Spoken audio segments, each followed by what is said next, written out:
18वीं लोकसभा का तीसरा सेशन आज जोरदार हंगामे के बीच समाप्त हो गया। कुल 26 दिनों का ये शीतकालीन सत्र था, जिसमें लोकसभा में कुल 20 बैठकें हुई, वहीं राज्यसभा में 19 बैठकें हुई। कुल 5 बिल आए, जिनमें से 4 बिल जो हैं वो लोकसभा में पास हुए और 3 बिल राज्यसभा में पास हो पाए। अगर बात की जाए इस पूरे सेशन की, तो ये पूरा विंटर सेशन जो है वो भरपूर हंगामे से भरा रहा, विवादों से भरा रहा। अगर आज आखिरी दिन की ही बात की जाए तो सत्ता पक्ष और विपक्ष एक दूसरे के खिलाफ जो है वो प्रदर्शन करते नजर आए। इस पूरे सत्र के दौरान कई अहम मुद्दे उठाए गए और अहम मुद्दों पे चर्चा की कोशिश की गई, लेकिन एक दिन भी ऐसा नहीं हुआ कि सदन की कार्यवाही सुचारू रूप से चले और चर्चा जो है सुचारू रूप से हो। विपक्ष की तरफ से कई बड़े मुद्दे उठाए गए, चाहे वो मणिपुर का हो, चाहे वो अडानी का हो, संभल का हो, तमाम ऐसे मुद्दे उठाए गए। और वहीं सत्ता पक्ष की तरफ से भी जो आरोप प्रत्यारोप होता है, उसमें सत्ता पक्ष की तरफ से भी कई मुद्दे उठाए गए, जिसमें से जमकर निशाना साधा गया कांग्रेस पार्टी पर, चाहे वो जॉर्ज सोरोस का मुद्दा हो जिसमें सोनिया गांधी पे जम के निशाना साधा गया, चाहे वो मुद्दा हो गांधी परिवार के प्रधानमंत्री के जो अपने 1 घंटे 50 मिनट के भाषण में जो संविधान पे हुआ, उस भाषण में जो गांधी परिवार को लेके जमकर निशाना साधा गया, वो सारी चीजों के बीच जो ये पूरा विंटर सेशन था, उसमें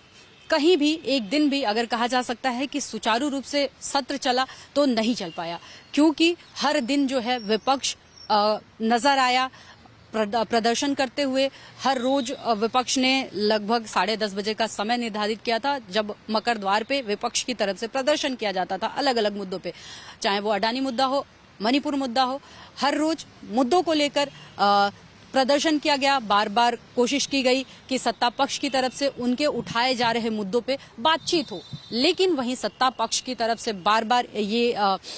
जो इनके मुद्दे उठाए जा रहे थे उस पे सुनवाई ना होने की वजह से जो आम लोगों के मुद्दे थे, आम लोगों से रिलेटेड जो मुद्दे थे, उनकी भी इस पूरे सत्र के दौरान अनदेखी होते पाई गई, क्योंकि विपक्ष कहीं ना कहीं अड़ा हुआ था अपने मुद्दों पे बात करने के लिए, वहीं सत्ता पक्ष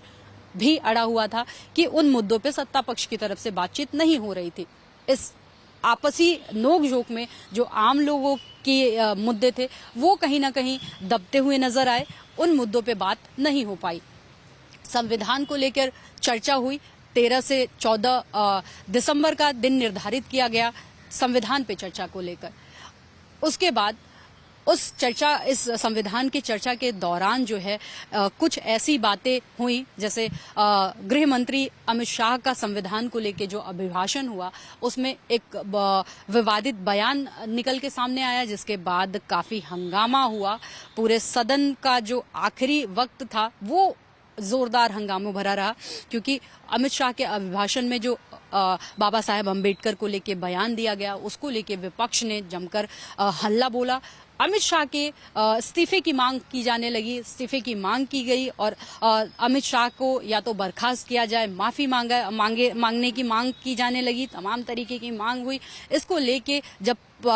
नौबत यहाँ तक आ गई कि सत्ता पक्ष और विपक्ष एक दूसरे के आमने सामने आ गए, झड़प हो गई, धक्का मुक्की हो गई और 2 जो सांसद थे बीजेपी के वो घायल हो गए। नौबत इस तरीके की आई कि पहली बार ऐसा शायद हुआ होगा 75 सालों के इतिहास में कि सदन में इस तरीके की जो चीजें हैं वो हुई। बीजेपी की तरफ से भी कहा गया और कांग्रेस की तरफ से और तमाम जो इंडिया अलायंस की पार्टियां हैं उनकी तरफ से ये कहा गया कि पहली बार ऐसा है कि ये जो संसद की गरिमा है वो तार-तार होती नजर आई।